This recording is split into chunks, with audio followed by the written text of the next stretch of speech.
Mohon maaf, dibacakan dulu karena yang pemakan yang kedua belum hadir. Baik. Jadi tadi Pak Hasan sepertinya sini menemani Pak Ali ya. Iya.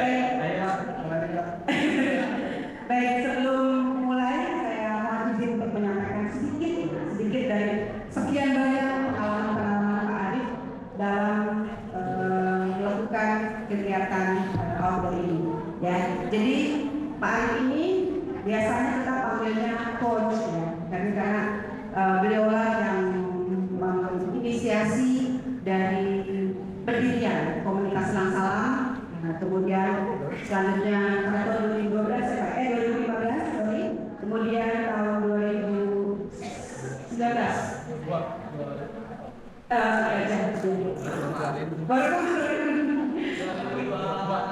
Oke, jadi kemudian pada tahun 2022 juga menginisiasi Gajah Salam, sehingga alhamdulillah lengkap ya. Jadi kalau ada yang berkegiatan, kalau yang akhwat atau ibu-ibunya boleh masuk komunitas Selang Salam, kemudian yang bapak-bapak atau laki-laki silakan untuk bergabung dengan Gajah Salam. Baik, Pak Arif ini saya yakin sudah tidak dilakukan lagi kepiawaiannya yang telah melintang dunia perhubungan. Hampir di gunung di Indonesia sudah semua ya Pak? Tidak ada belum ya? Kalau yang MBTN-nya bawa nggak usah bawa.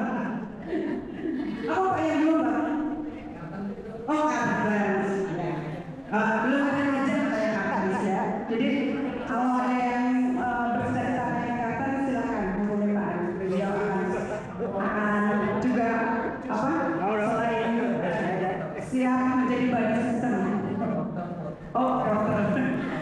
Oh pokoknya full ini lah. Segala palu gada. Palu gada. Oh iya. Apa yang lo mau? Gua ada. Jadi mau jadi apapun yang di requestkan, insya Allah bisa diberi oleh Pak Arif. Baik ya.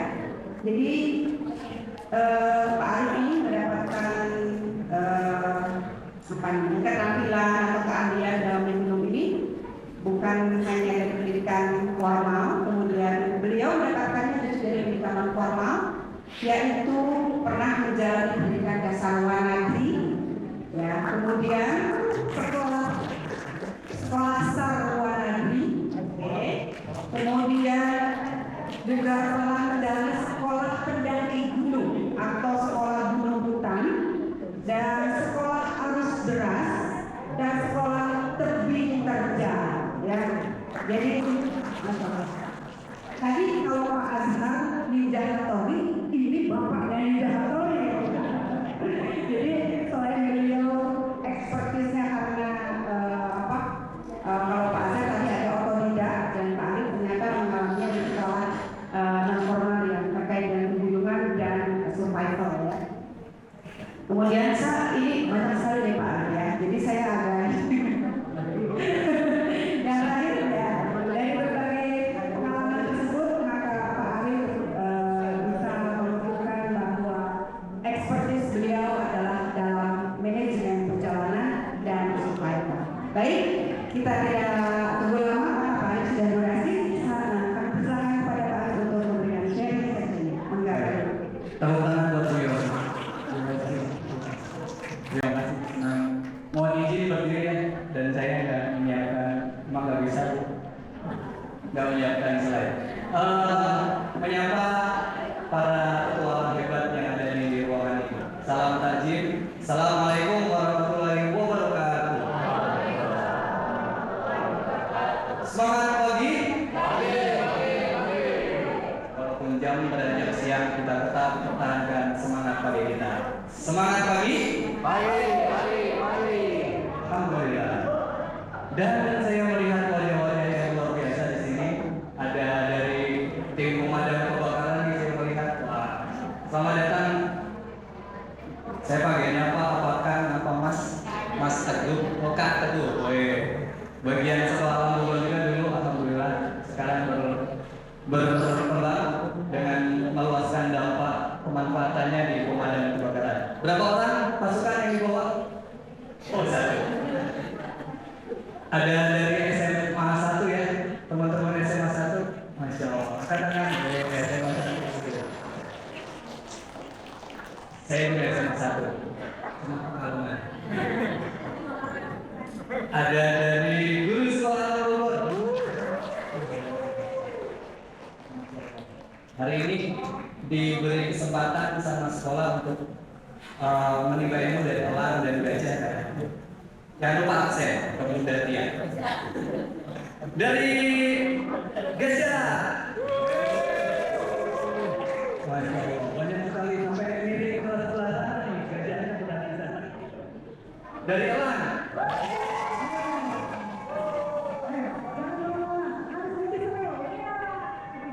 Dari mana lagi yang hadir hari ini? Dari Kabume. Mana? Mana Kabume? Kompak. Terima kasih atas kedatangannya. Dari Solo Yo Explorer. Mana dari Solo? Terima kasih Kak Adea sudah jauh-jauh datang ke sini. Luar biasa. Ada lagi yang boleh disebut dari mewakili Sekolah Amani School. Sekolah Amani School. Terima kasih. Alhamdulillah di tengah kesanduan yang Allah hadirkan, kita menghangatkan diri dengan ukhuwah. Kita hadir sama-sama merefresh kemampuan kita, merefresh wawasan kita untuk menghadirkan sebuah kegiatan, menghadirkan aktivitas atau menghadirkan media yang aman buat kita dan orang-orang yang kita ajak nanti. Di sini ada pengelola pendidikan ya, ada guru-guru yang nanti ngajak muridnya keluar ruangan, ada gajah yang beraktivitas juga banyak di luar ruangan, apalagi elang yang terbang kemana-mana. Dari pemadam kebakaran yang biasanya juga di luar ruangan di latihan dan segala macam dari Amani. Mari niatkan duduk di sini kita sama-sama merefresh kemampuan kita. Saya yakin ini kemampuannya sudah luar biasa. Saya justru yang akan belajar. Kebetulan saya diberi kesempatan ngajar di sekolah alam dari 2002 dan ditugasi nemenin anak untuk keluar ruangan. Jadi mau nggak mau ya saya harus membekali diri saya untuk bisa menemani anak-anak di luar dengan aman. Karena tanggung jawab. Saya kalau baret dikit pasti orang tuanya nanya kenapa anak saya baret sih.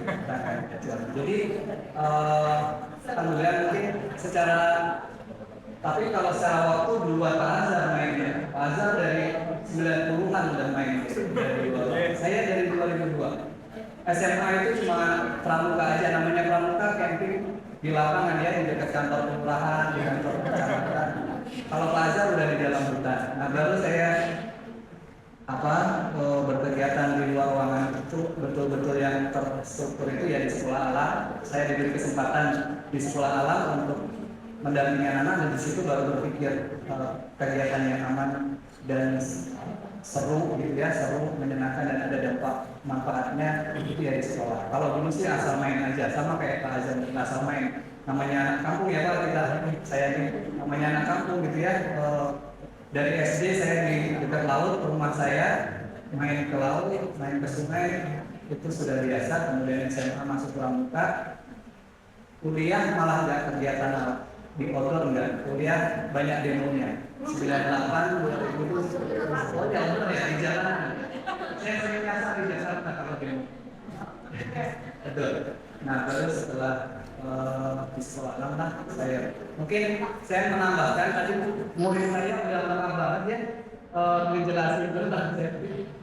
Murid lagi dari orang tua siswa saya tadi betul-betul kompetensi beliau di safety. Saya mungkin nambahin sedikit berdasarkan pengalaman Pak Azan mungkin tadi betul-betul berdasarkan literatur, terstruktur. Saya mungkin sedikit cerita bagaimana saya menyiapkan sebuah kegiatan yang aman. Nah, kita kegiatan di luar, mungkin ada yang untuk diri sendiri, mungkin ada yang ngajakin orang lain, mungkin ada yang memang memfasilitasi, kemudian mengkoordinir banyak lebih dari satu orang. Nah itu sangat perlu untuk kenal namanya manajemen perjalanan. Mungkin tadi Pak Azhar sudah sangat mendalam terkait proses perencanaannya. Jadi dalam manajemen perjalanan itu ada tiga hal ya: perencanaan, pelaksanaan, dan evaluasi. Nah, tadi lebih dalam banget tentang perencanaan.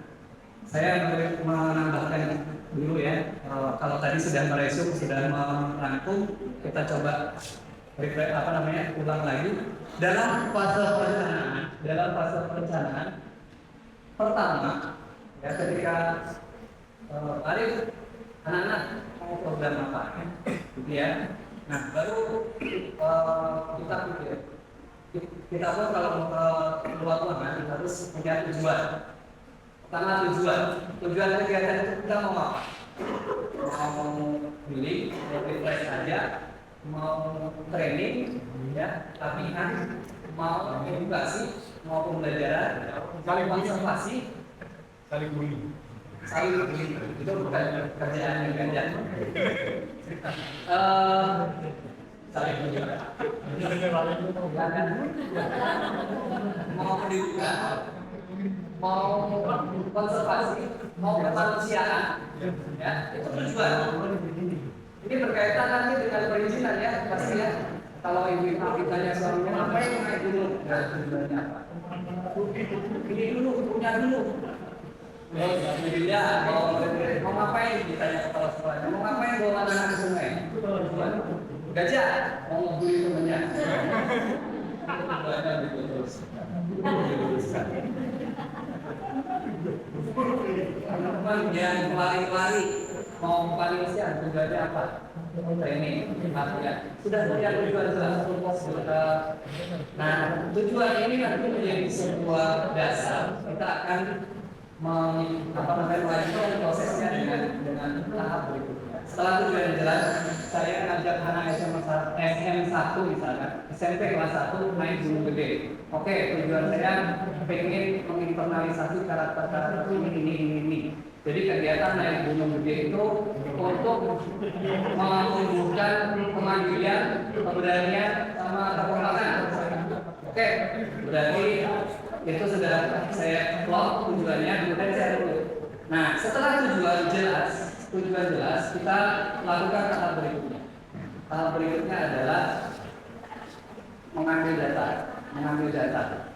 Saya biasanya gitu. Setelah tujuan jelas, oke, saya butuh data nih. Ketika mau naik Gunung Gede dengan tujuan sebagai penempaan supaya anak-anak nanti mandiri, supaya anak-anak nanti bisa kerjasama, supaya anak nanti punya keberanian.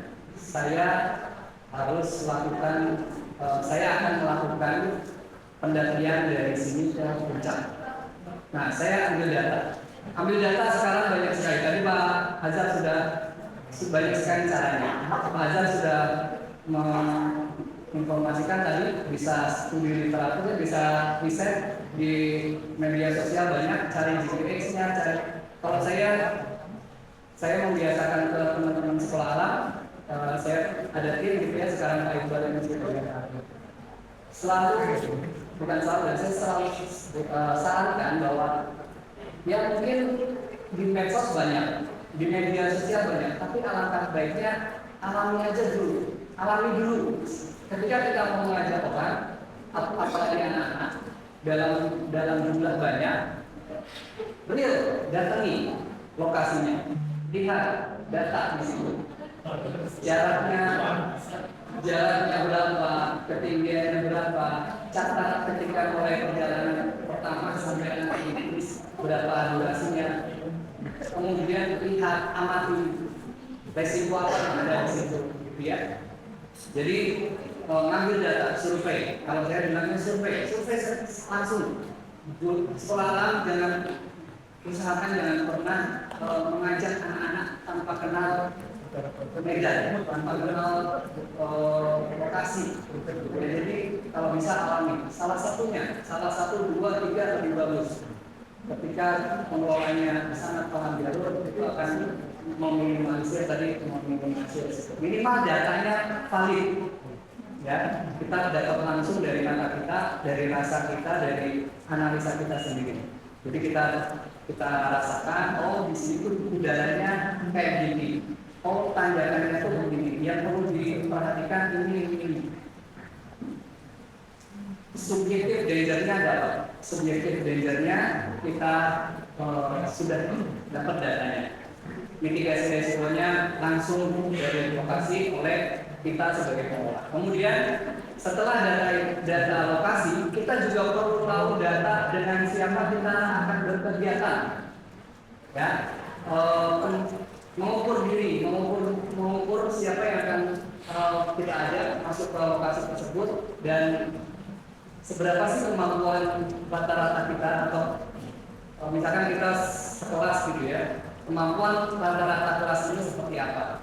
Sudah tahu lokasinya bagaimana, yang mau dibawa seperti apa, nanti kita paham gap kekurangan dari kemampuan peserta dengan bahaya yang ada sehingga kita buat programnya tepat, program persiapannya tepat.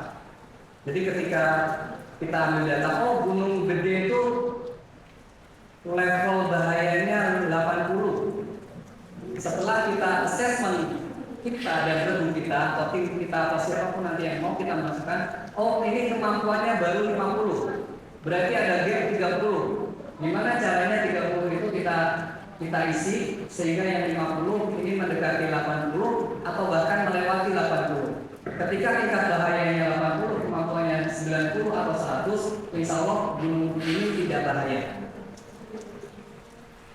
Gunung ini bahayanya cuma 20, dibilang kecil, tapi kemampuannya yang mau masuk dia cuma punya kemampuan 10. Mau sekecil apapun gunung itu, tapi kalau orangnya kemampuannya di bawah tingkat bahaya di gunung, masuk ke situ dia masuk ke zona bahaya.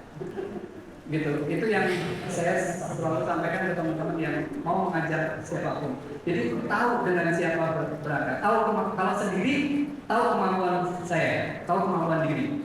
Saya mau masuk Gunung Salah punya tingkat kesulitan 90, saya cuma 75, saya kurang 15 misalnya. Saya latihan supaya saya bisa sampai sini. Kalau waktu perencanaannya mepet, kemudian kemampuannya juga belum sampai, jangan memaksakan. Gimana caranya supaya yang 15 tadi bisa kita isi?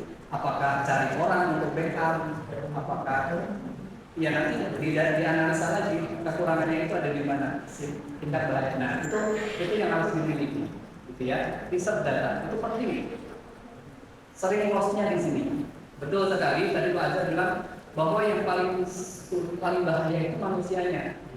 Jadi kalau di alam terbuka di pendidikan dasar itu ada kategori bahaya itu ada dua, subjektif danger sama objektif danger.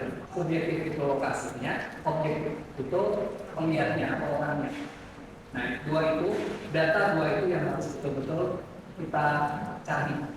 Mari siapkan, tahu, rencanakan minimalisir gapnya. Apakah dari gear, apakah dari skill, apakah dari logistik, itu harus analisa dari data yang didapat. Nah, kalau anak biasanya kita semua aspek kita latih physical skillnya. Jadi kemampuan orang itu kan ada 3, human skill, physical skill, and environmental skill. Human skill itu terkait karakter, sikap, sungguh-sungguh, antusias, semangat, pantang menyerah, tabah, itu human skill. Kemudian physical skill itu kemampuan fisik. Nah, di programnya dilatih physical atau human skillnya ya dilatih dengan berbagai simulasi, apakah dengan dinamika kelompok gitu ya, kita kasih penugasan sehingga mereka ketemu dengan momen-momen di mana dibutuhkan kesabaran, di mana dibutuhkan kerjasama, di mana dibutuhkan saling mengisi gitu ya. Itu human skill. Mereka berinteraksi dengan sesama manusia, keluarkan sikap atau dengan lingkungannya itu bagaimana bersikap. Itu human skill. Kalau physical skill terkait kemampuan fisiknya, ada strength, ada core, ada endurance, kardionya, ibu-ibu berdasarkan piawai gitu ya, upgrade physical skill. Jangan hanya physical skill, human skill juga penting. human skill itu sikap afektif atau sikap manusianya. Ya kalau fisikalnya bagus tapi mentalitasnya atau karakternya belum terlatih juga ini masih ada zona bahaya yang akan ditemui. Kemudian environmental skill itu terkait dia pemahaman lingkungan, ya bagaimana dia bisa membaca lingkungan, tidak nyampah, tidak merusak alam, ini environmental skillnya. Jadi bagaimana dia punya kemampuan beradaptasi dengan lingkungan dengan cepat. Ya, proses persiapan itu tadi tujuan, kemudian riset data. Setelah itu kita buat perencanaan. Teman-teman rencanakan mau berapa hari. Setelah tahu tujuannya, kemudian tahu datanya, data lokasi, data pesertanya, data orang yang mau pergi di sana, kita buat perencanaan, bikin rundown, bikin rencana operasi pergerakan. Dari sini nanti akan di breakdown ke biaya, akan di breakdown ke perlengkapan, persiapan perlengkapannya. Jadi setelah kita tahu tujuan, kita tahu data lokasi, data orang, kita buat perencanaan. Setelah itu perlengkapannya akan muncul. Ya, kita 3 hari tentu beda perlengkapannya dengan 1 hari, gitu ya. Kalau tadi selalu jadi pelajaran, 1 hari bawanya sampai perlengkapan sampai berhari-hari, nah itu diulang juga sering. Tidak sama jajan. Kita bawa perlengkapan 3 hari, ternyata 1 hari doang. Itu buang-buang energi. Tidak, lebih baik begitu sih aman. Daripada bawanya 1 hari, ternyata di lokasi 3 hari. Ini kejadian juga ya. Kejadian kemarin di Sulawesi, di ROP-nya berapa 7 hari, 3 hari. Ternyata dia 7 hari. Santai menikmati jalur. Tapi dengan human skill yang oke, physical skill-nya oke, environmental skill-nya oke, walaupun perlengkapannya 3 hari, tapi ternyata dia mampu bertahan selama 7 hari, bisa juga begitu. Tapi tidak disarankan bagi yang mula-mula, itu mah sudah ada pengalaman gitu ya. Nah, perlengkapan RAB, rencana anggarannya akan muncul. Kemudian dari data tadi akan diberikan banyak hal. Setelah itu kita akan ke proses pelaksanaan. Ya, fase persiapannya sudah oke. Di manajemen perjalanan berikutnya itu pelaksanaan. Pelaksanaan ini akan banyak hal juga yang perlu teman-teman perhatikan. Gitu. Sampai sini ada yang ditanyakan? Jadi kayak oke ya. Di perencanaan, teman-teman akan ketemu banyak hal yang perlu teman-teman perhatikan. Pertama, komunikasi. Tentu di perjalanan teman-teman harus sudah punya struktur perjalanan. Ini penting dalam beberapa ajaran gitu ya, dalam beberapa pemahaman kita, pengetahuan kita. Ketika berperjalanan lebih dari 1 orang, tentukan ketuanya. Ketua perjalanan, tentukan leadernya. Gak bisa 1 kapal 2 nakoda, asik. Gak bisa satu trip 2 leader, bahaya. Sepakati 1, siapa leadernya, dia nanti yang memutuskan. Ketika terjadi jatuh. Yang kemarin itu kita sudah sepakat 4 hari atau 3 hari, tiba-tiba memutuskan 1 hari. Mereka siapa? Bingung gitu. Itu berdasarkan kesepakatannya. Misalkan 2, udah kamu ketuanya ya, saya yang ikut. Tapi ketua pun nanti akan, kalau dia pintar, dia akan meminta masukan dari anggota perjalanannya. Gitu ya. Struktur perjalanan, mau itu kegiatan sekolah, mau itu rekreasi, mau itu healing, mau itu training, lebih dari 1 orang tentukan siapa decision maker supaya nanti clear. Kemudian pembagian tugas jelas. Ini kalau orang jelas pembagian tugas.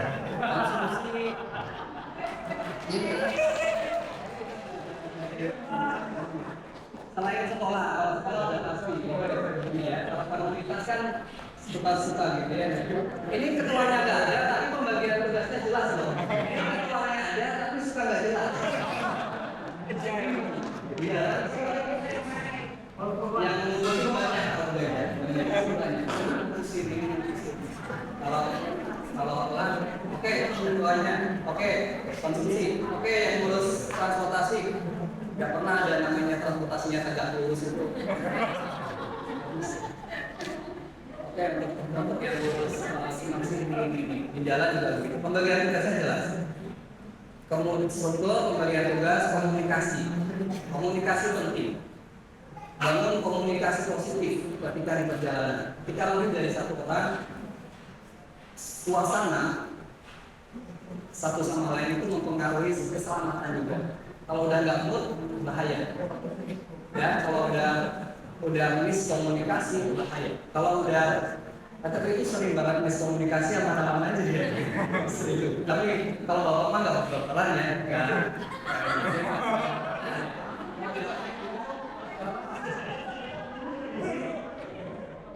Masuk nih, udah diajak makan bareng kayaknya udah lupa lagi. Namanya menurut kayaknya aman. Komunikasi penting.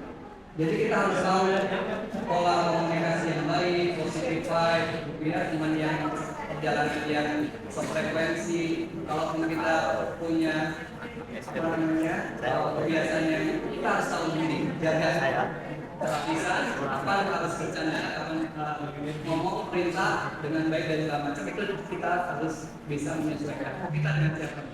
Saya kalau anak-anak tentu beda ketika saya berkomunikasi dengan bapak-bapak. Ya.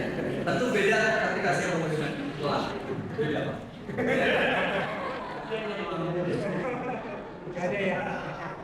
Anak-anak juga bahasanya juga sangat kita jaga ya. Kita kan kegiatan perjalanan mahasiswa itu sebagai media. Kalau kita kan nggak menjaga itu jadinya malah nggak baik malahan. Ini penting para fasilitator ketika ngajak keluar komunikasinya juga pantau. Berikutnya pemantauan. Kalau tadi di fase pelaksanaan gitu ya, ada pembagian struktur, pembagian tugas, komunikasi, ada pemantauan terus menerus. Ini penting buat yang bertanggung jawab terhadap perjalanan itu, atau yang ajar, atau yang ditunjuk sebagai leader, atau fasilitator misalkan, buat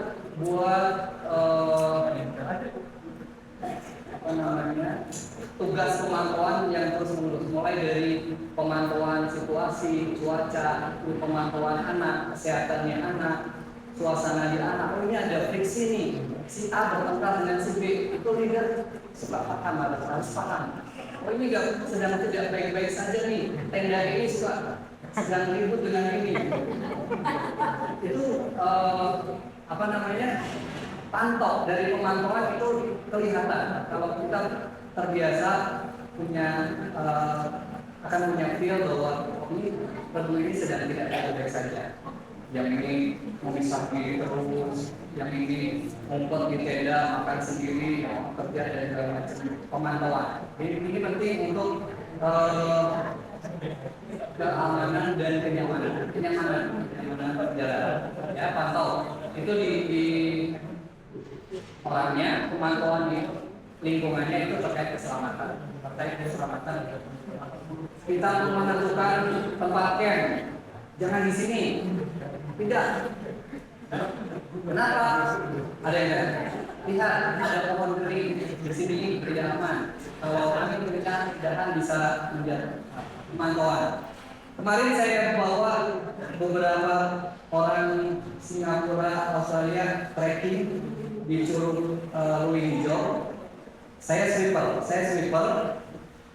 hujan dari jam 11 kurang sampai di titik akhir kita mau makan siang. Titik akhirnya itu di seberang sungai. Jadi nyebrang dulu. Itu dari titik-titik. Orang berburu pertama itu udah datang nyebrang, udah hujan sampai titik akhir udah hujan. Tapi yang depan itu semua menyeberangi rebunya. Jadi di seberang mereka udah buka flashing, Saya datang udah hujan, udah gede.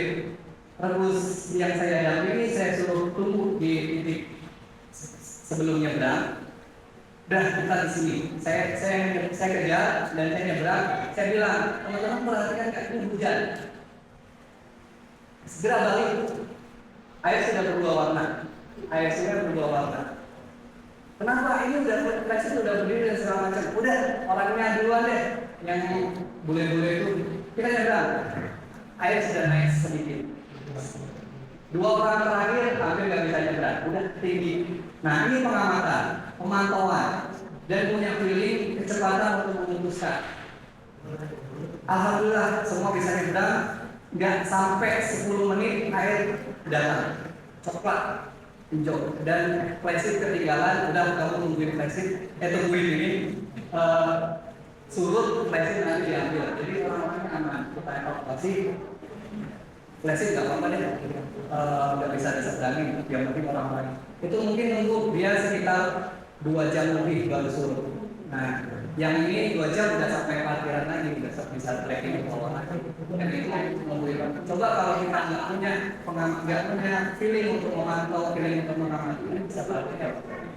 Banyak kejadian seperti itu.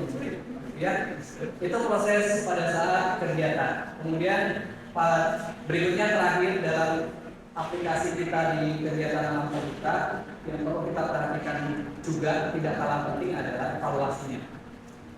Ya, sesuai dengan tujuan yang kita tetapkan di awal di proses persiapan ada tujuan yang jelas. Kita evaluasi apakah tujuan kita tercapai, apakah kegiatan ini aman, apakah kegiatan ini ada hal yang harus kita catat sebagai pembelajaran. Ya. Kalau sekolah, kegiatan itu adalah medianya. Jadi sampai nggak sampai itu tidak terlalu penting.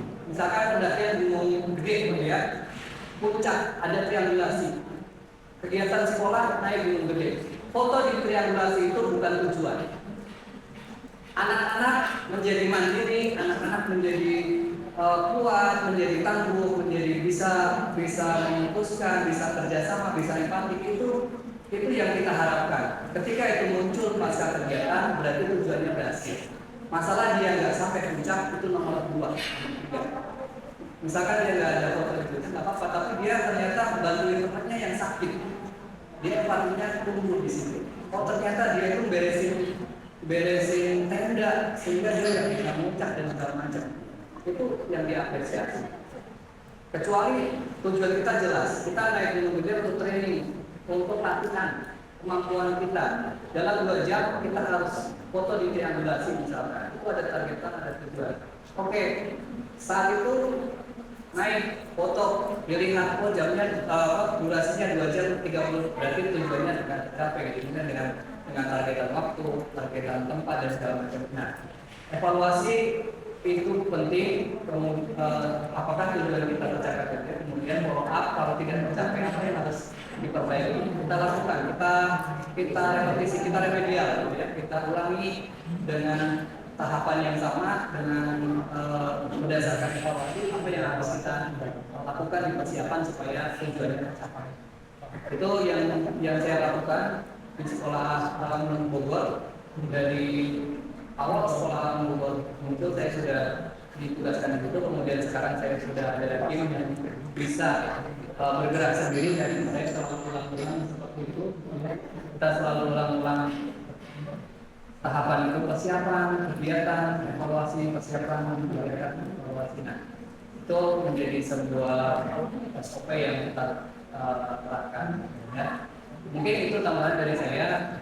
Part dari berikutnya mungkin juga akan menceritakan pengalaman beliau yang cukup inspiratif juga sehingga mampu menjalani kegiatan itu dengan aman. Sampai hari ini zero kejadian ya ketika sekolah berkegiatan di alam terbuka. Alhamdulillah.